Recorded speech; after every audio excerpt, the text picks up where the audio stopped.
Hello mga ka-325, June 24, 2025. Ito, pauwi na naman tayo. So ito, wala nang filter to mga ka-325. Yan talaga yung itsura ko sa personal. Huwag na kayong mabibigla. Diba? Tumatanda na tayo at nangitim mga ka-325. Kumusta po ang lahat?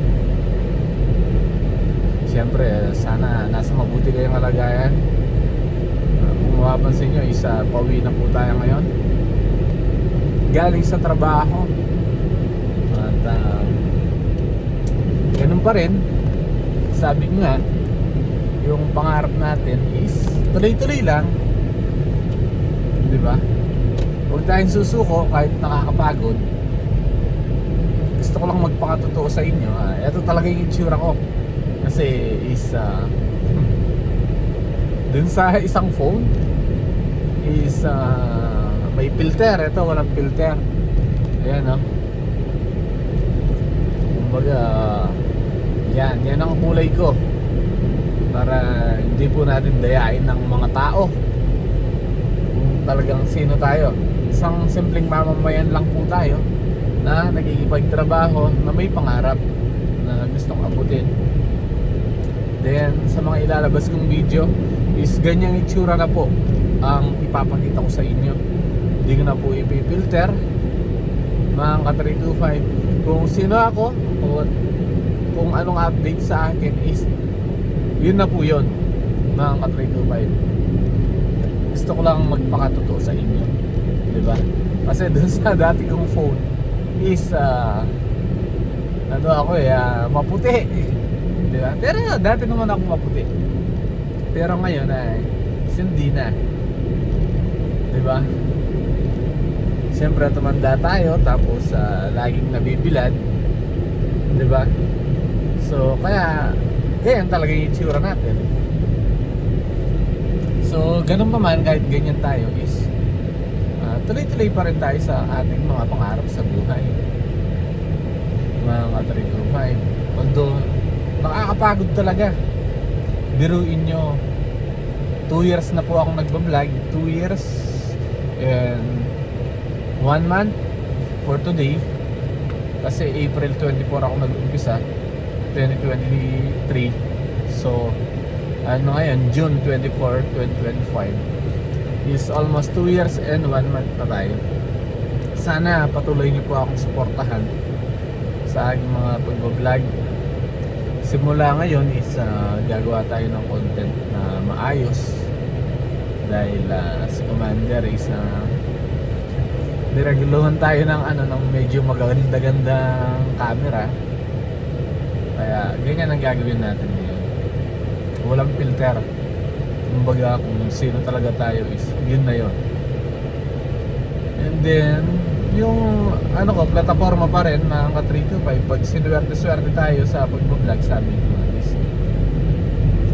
i-share naman natin, hindi natin sasarilihin.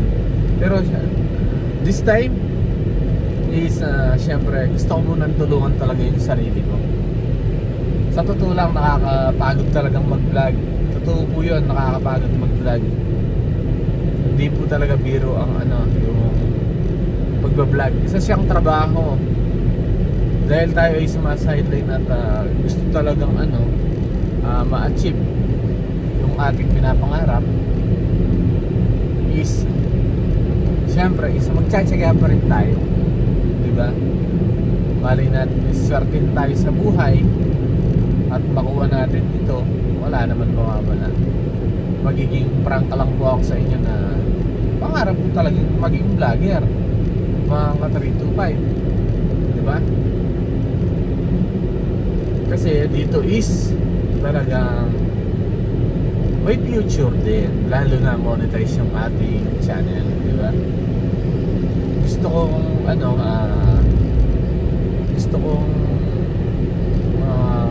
makamit yung pangarap natin dahil sa pagsisipag. Kumbaga, hindi dahil sinubo lang. Kaya bilib na bilib po ako sa lahat ng vlogger dyan sa buong mundo. Ay talagang napaka-tiyaga po nila na ginagawa nila yung trabaho ito. Actually, trabaho po ito mga ka-325. Hindi siya biro. Is magaling silang gumawa ng content, di ba? Tapos may nag-ano talaga sila, pursige. Nagpursige sila para makamit yung gusto nila kung ano man meron sila ngayon mga ka-325. Kasi tayo ganun pa rin.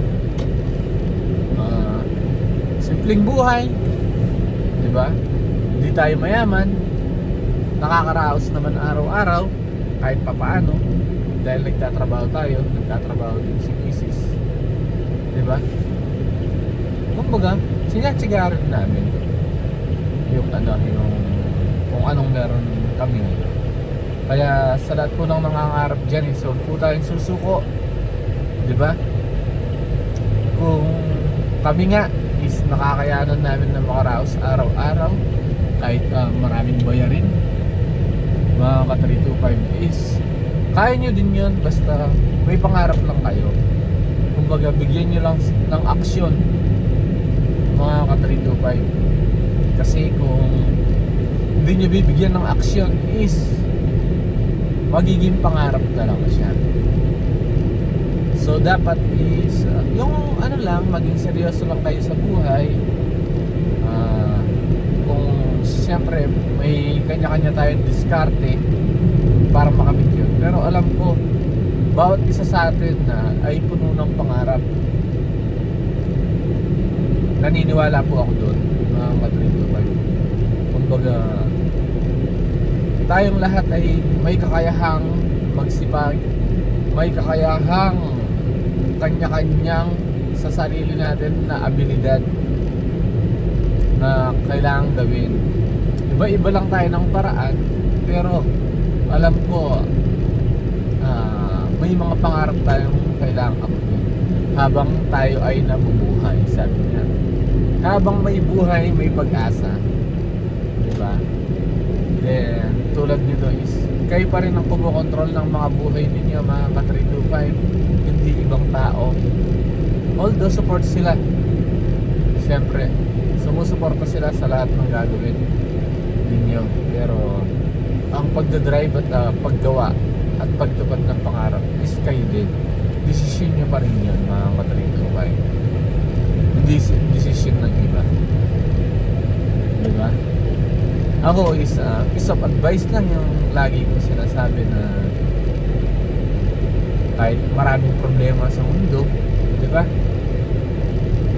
Is kayo pa rin ang hahawak kung anong magiging history nyo dito sa mundong ibabaw habang tayo ay nabubuhay pa. Di ba? Mahirap talaga ang buhay sa mundo. Kumbaga enjoy lang natin kasi lilipas naman lahat tayo eh, di ba? So ano pag gagawin natin? Siyempre gawin na natin yung gusto natin. Ito, itong pag-vlog natin, gusto na natin ito, di ba? Wala naman tayong tinatapakan na tao. Kumbaga parehas naman yung ginagawa natin.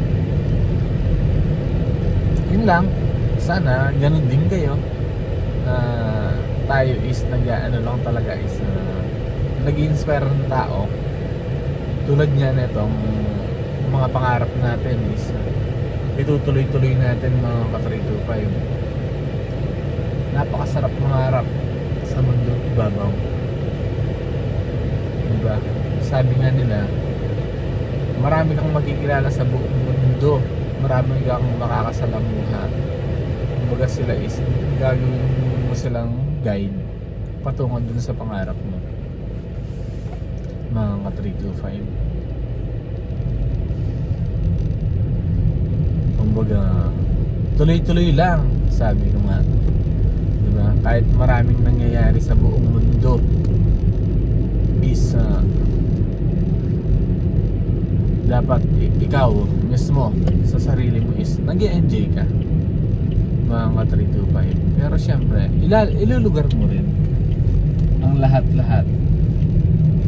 Kumbaga is dapat nakaplano and nasa taas na ang mag-guide sa atin kung ano yung magiging guide niya, magiging suporta niya. Lagi lang tayong magdasal araw-araw dahil alam natin na meron talagang sumusuporta sa taas sa atin.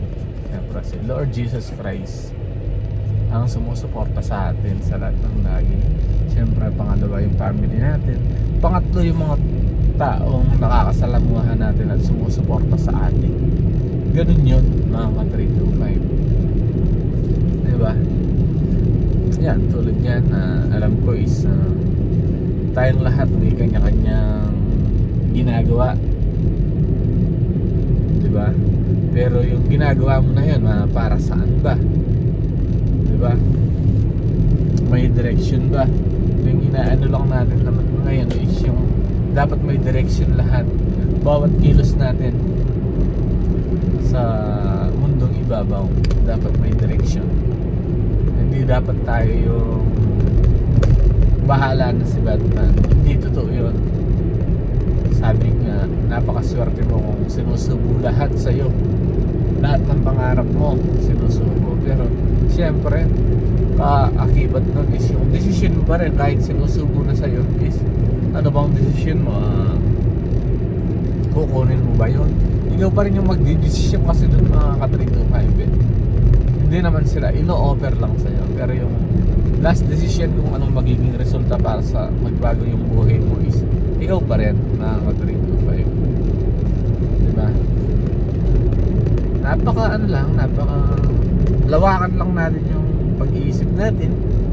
At bawat ano is nangyayari sa buhay natin is may dahilan. May dahilan yan mga ka-325. Kumbaga kung anong kinatatayuan natin ngayon is decision natin, di ba mga ka-325? Yun lamang, sana sa mga nanonood dyan is may na-inspire ako kahit pa paano. Yun lang naman talagang ano ko yun. Pero yung mga vlog ko po is random, di ba? Hindi naman tayo perfecto. Yan, nagluluto tayo, nagta-travel tayo, nagkikipag-banding tayo sa mga kaibigan, nag-aano tayo ng tip para sa kanila, nag-share. Yun lang mga ka-325. Baga, tsaga-tsaga lang ang ating pinakapangarap sa ano, ang ating pinaka-mission sa mundong ibabaw. Yun lamang, tatapusan ko na yung video na to. At this time ay magiging consistent ako kahit lagi kong sinasabi. Pero minsan talaga nakakapagod po talaga mag-vlog. Talaga mag-i-edit ka, magbibigay ka ng oras. Pero this time po, tatry ko po na maging totoo sa inyo kung anong nangyari sa ating paligid. Diba? Hindi naman ako matalino eh. Sakto lang, kumbaga nasa average lang tayo, pero hindi tayo matalino. Nasa ano lang talaga tayo. Consistent lang sa lahat ng ginagawa, lalo na tungkol sa pangarap. Tungkol sa pangarap ng pag-uusapan siguro, masasabi kong may experience na ako para masabi yun. Although hindi pa tayo successful, pero sinasabi ko na ma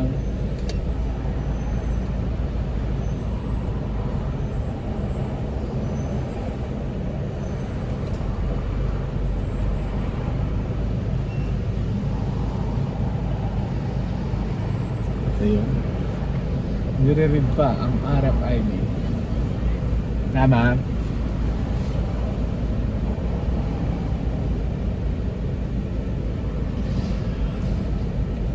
Salamat po.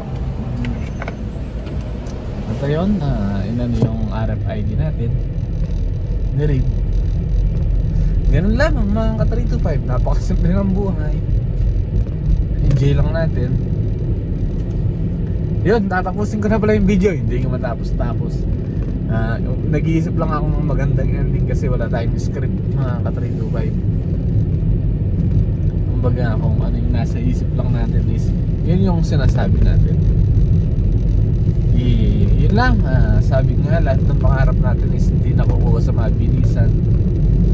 Kunin natin sa mabagalan dahil lahat ng pangarap natin is hindi nakukuha sa isang minuto, sa isang oras, sa isang araw, sa isang buwan, sa isang taon.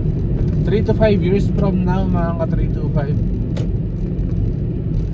sinasabi ko lagi sa inyo is dapat may mga resulta lahat tayo sa lahat ng ating ginagawa, diba?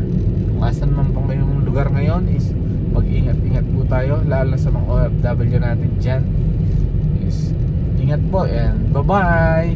Subukan natin magsipag. Yeah.